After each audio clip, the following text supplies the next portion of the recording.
Welcome back to part 2 of our behind the scenes series. That's where we show you what goes on in the 6 weeks between each auction. Since we last filmed or last put out a video, we've had a whole load of entries come in, hence why my hair's a bit windswept. We've been down the road in a few of them as well, which we'll show you. Charlie's going to start by showing you what has come in the way of cars in the last couple of days. Toby's going to show you the bikes, and then from there we're going to continue for the next couple of weeks, showing you exactly what we do as we set up for our auction before part 3, where we get the final bits, everything in the week running up to the auction and auction day itself. Since the last video, we've had quite a few entries. We're going to have a quick look at some of them that have just come in. We've got them parked up, they're already on the website, but it's just a quick handful. This lovely Rover 3.5 litre coupe here, gorgeous interior on that one, a lovely sounding engine, so that's a nice thing. This lovely looking Jaguar Mark II, this is a 2.4 overdrive manual car, great colours again with the gold beige and the red interior. Really like that one. We're going to come round the back of this one. MX-5 V Limited, so Japanese import, came factory with Nardi steering wheel, tan interior, bits like that. Again, all on the website. Lovely little midget, debumpered, which you can see. Nice little honest car, that one.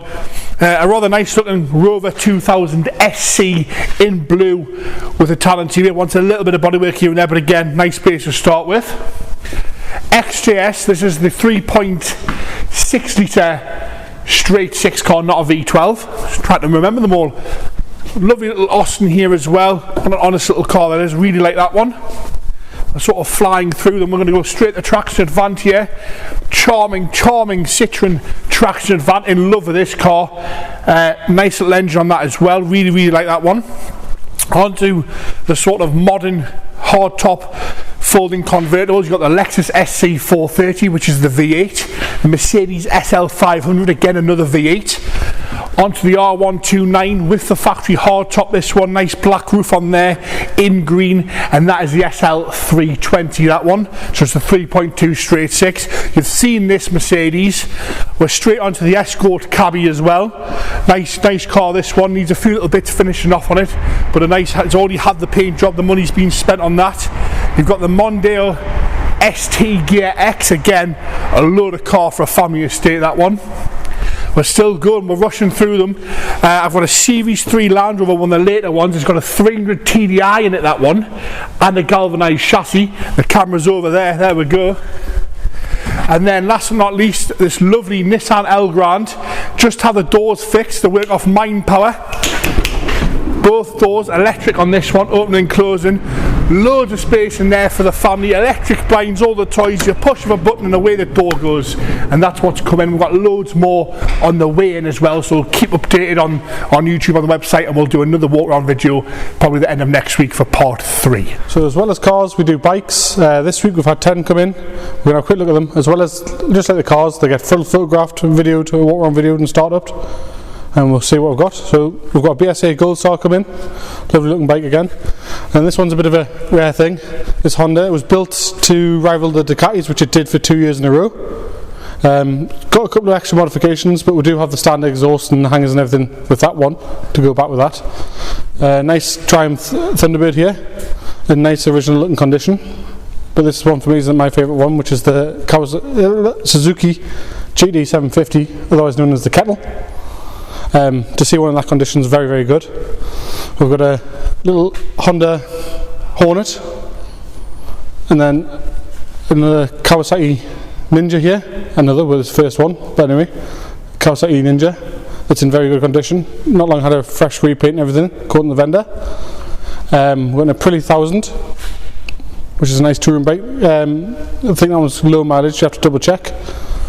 This one, the vendor says he got off a 70-year-old gentleman that was still riding it, which is a Honda CBR, which for 70-year-olds good going. A nice Suzuki Bandit, and finally a Honda Fireblade.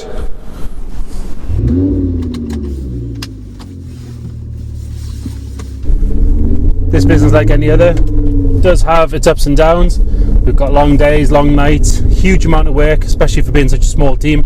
But one of the main points of the job, or perks of the job, is obvious, really, isn't it? It's getting to drive all these amazing cars that we get in. And we do make a point of trying to drive anything that we can, really.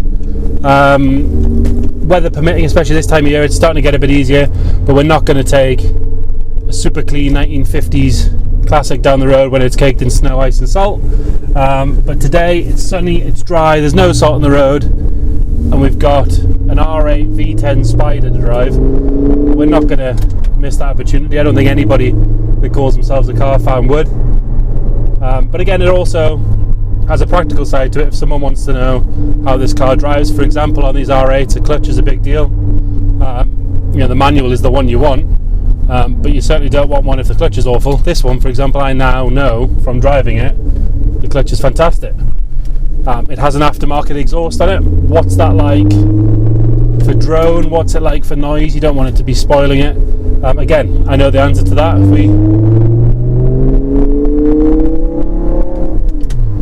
I think it's fair to say it sounds fantastic. It's not too loud, but it's just right.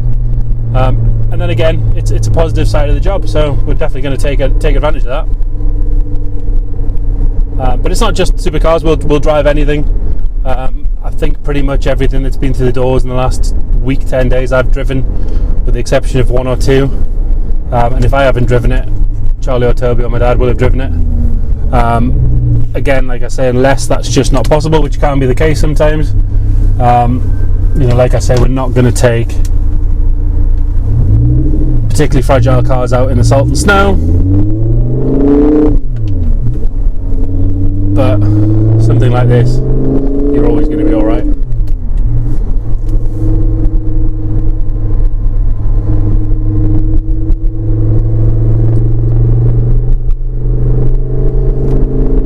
And to be fair, it's the first time I've driven a manual one of these. I have to say the clutch and the gearbox is fantastic. You can see what the fuss is about on these now for sure. Also means we can cut in V10 noises, which is always going to be a perk. If we drop that back window, we'll hear it properly.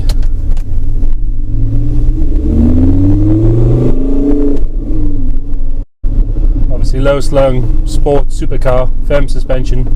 That camera might jiggle a little bit, so I do apologise for that, but really, if you're watching this section, all you care about is hearing this thing. We'll find a clear bit of road.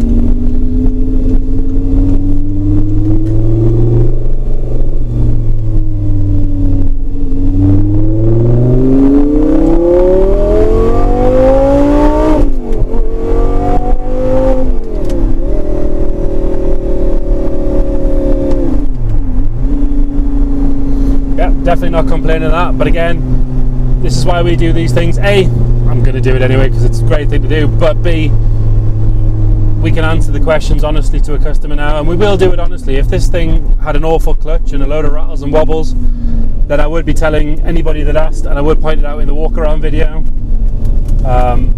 We're here to be honest, we're not here to cover these things over and just sell cars.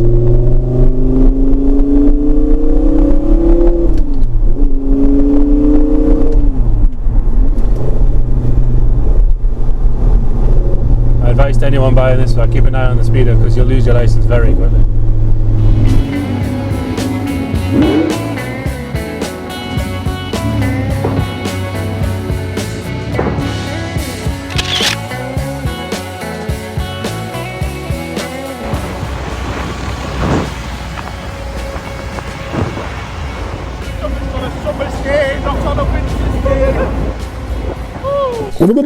How now, brown cow? Every day is different for us with all the different cars we've got coming through the doors. Some of them are quite black and white. Well, we know that a 1973 MGB is going to be a chrome bumper car, where after August 1974 they then turned to rubber bumpers, so it's quite black and white. Some of them are quite hard to identify. For instance, this is a 1953 Willys Jeep, so it's a post-war Jeep. The differences between post-war, during war and pre-war, even down to the prices to model numbers between Willys and Ford, is a big difference in the Jeep world. And luckily for us, we know people and we ask the right questions and don't mind doing the research to find out what it is. This 1953 Willys Jeep will be in our next sale as well, so if you have a look on the website, we'll detail all information on that as well. So today is lot number day. Usually we do that the Friday 2 weeks before every auction. This time is slightly different. Georgia is opening our remote India office this week, so we're going to have to do it slightly different. So today being Thursday, we're going to do it a day earlier. It gives Georgia a chance to catch up with the time zone difference, but basically lot number day is exactly what it sounds like. Today's the day we assign all the entries for our March auction, the lot number that it's going to go through the catalogue with. It's not quite as simple as just sticking 1, 2, 3, 4 on each car. A lot of auction houses, what they will do is just start with lot 1. First one to arrive is lot 1 and keep going. What we like to do is put a bit of time and effort into it. You know, we don't want a particular headline car, for example in this auction, that RS 2000, we don't want that sitting at lot number 1 or sitting right at the end. We don't want 3 Mercedes 124 saloons all sitting one after the other. You've got to use a bit of time and curate it properly so that the catalogue reads correct. It keeps the flow and the attention through the whole auction day. But then off the back of that, it then all needs assigned so that our catalogue can go live online for online bidding. People can start registering interest for telephone bidding, proxy bidding, start making plans to come here on auction day and get bidding. It does tend to take most of the day. We'll sit down. We already know the interest that some cars are having, which is going to be a bit of a factor as well. And we just make sure that we get it as clean as we can. Obviously there is going to be the odd car that arrives next week. We do class them as late entries, but they still get exactly the same. The only difference being is they are going to have to go on the end. We do have a few cars due to arrive early next week, particularly interesting cars, which you'll see, which we know are coming. We've rang them this morning and confirmed that they're coming. They're going to go in the normal catalogue, but the ones we don't know about, or the surprise ones, they will end up on the end. And then from there we can build our online catalogue.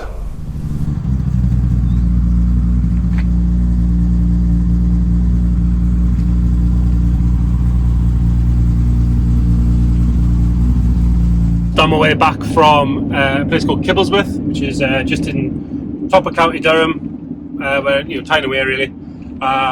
Chap we've got another car in the sale from, want to move on his Series 1.5 plus 2 E-Type. It's been stored in here over the winter up in a farm, which is quite common up in the northeast. There's a lot of sort of barns and stuff, County Durham, Northumberland area, filled with all sorts of weird and wonderful cars. Been and collected that, had a good conversation on reserves and where we need to be on it. Loaded up, we're on our way back now to go and give it a good polish up and a good clean, because obviously it was parked up pre-Christmas, so it's got a bit of dust and a bit of grime on it, but it looks to be a very nice car. So we'll get it back, get it cleaned up, like we say. Again, we're happy to do that if it's what's going to advance the car, if it's going to make it do better on the day, then we're more than happy to get a polisher out and clean every nook and cranny and all that sort of stuff. All part of the service, really. So as you can see, we've now got the car back. We were in a bit of a hurry, so we didn't have much time to record any description of what we're doing, but the car, as you can see, is covered in quite a lot of dust from where it's been stored over the winter. So first job is get it back outside, quick pressure wash, and a decontamination snow foam and a sponge water or a mitt wash. It then comes inside, and here, as you can see, we're going around the whole car with our spray on polish, getting in every nook and cranny, getting all the chrome work, which we know has been done recently, so the chrome work's fantastic, cleaning all that up in the engine bay, through the interior, every nook and cranny, really, to make sure the car looks as good as it possibly can. It's actually surprising how well the car came up. It came up fantastic, but it always goes to show that it is worth that extra 45 minutes to an hour spent really making the car look the part. So one of today's jobs is we're going to do a road test film on this Corvair, because all of us agreed that how well it drove, it had to be publicised. I won the job, and have a look at that video when it comes up. So yeah, we'll be out to do a road test film.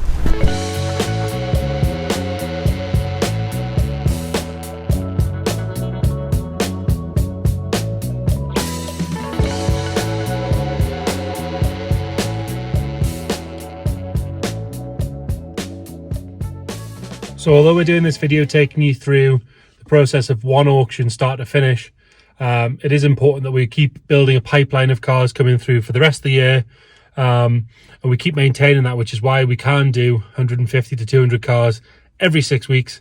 Some of the stuff you've already seen in this video, it isn't a case of someone rings up on the Monday and we go and pick it up on the Tuesday.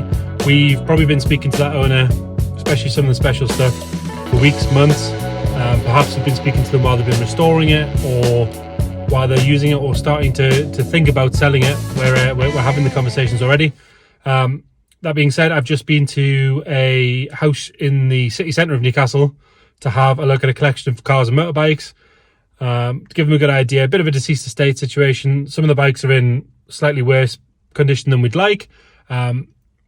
The cars have been parked up for some time, but they're complete and they will make cars again, so we can definitely help with that. Some of the bikes are that bad that actually I've had to take some scribblings away to actually work out what they are, because they've been fire damaged and things like that. Really interesting. It's a great part of the job, so clambering in and out of sheds and up and down into attics to have a look at things like that. You wouldn't believe how many people have got a bike in their attic or in their cellar or in a shed at the bottom of the garden. But again, we can have a conversation. We can start working out what the best plan for that collection is, whether it's to all come out in one go, whether some of them maybe need some work before they come in. Is there parts missing? Are they around the house? Is that something that's worth digging into? Is there history that needs looking at? But we're always doing that. So I've been and done that this afternoon. And again, we're sort of 10 days out from the next auction. That wouldn't be right to pull those in for this sale, but we will look at bringing those in for a future sale, and we'll start dealing with that now. It's set up day, so what happens now is we've collapsed our photo booth down. The RS2000 is on there now for open day all the way through till auction. We start bringing all the stuff in from outside and from around the hall, setting up, parking the cars how we want them, height wise, size wise, colour wise. We like to leave a nice big gap between them so people can get all the way around them on viewing days and on Sunday Club and auction day as well. So nothing worse when you go to look at a car and you can't get underneath it and around it. So we're just in the process of doing that. It's 4 o'clock now, another 3 or 4 hours before we get it actually finished and completed to where we want it to be. I know you've been watching our other videos with stuff coming in. We've done a couple of little videos of cars that have come in, but again we've got another load of new entries. Part 3 of the video is going to be behind the scenes of the auction preview video, so if you give that a watch you'll see all the other entries that we haven't yet filmed. The hall's now set up for auction day and Sunday Club. As you can see, it's all done. It takes quite a bit of time. I know the video is only about 5 seconds long of it now, but it does take quite a lot of time. A lot of thought goes into it, presentation wise, for a visual point of view, and also from a practical point of view as well. We want to be able to make sure people can get past the cars easily. I know other auctions now, a lot of them are now behind closed doors, where we're open between now to auction day for viewing, so we want to make sure people can get around all the cars, all the doors can be opened correctly without hitting into another car or bashing off each other, anything like that. So there's a lot of thought goes into the process that way. As we've been going through this video, you would have seen James has been mentioning that we want cars in the pipeline all the time. We've got 2 on site now for a future entry for the next sale. The reason the future entry is because they need marketing correctly. They've not come in time for this sale, so we want to get them out there so people can see them, as you can see with what we do with our marketing and everything. So we've got a lovely Bentley that's going for the next sale that's arrived today, and same with this Escort RS Turbo, low owners, 3 owners and low mileage, so they need to be out there so everyone can see them as well as what they can see on auction day. Thank you for watching part 2 and stay tuned for part 3.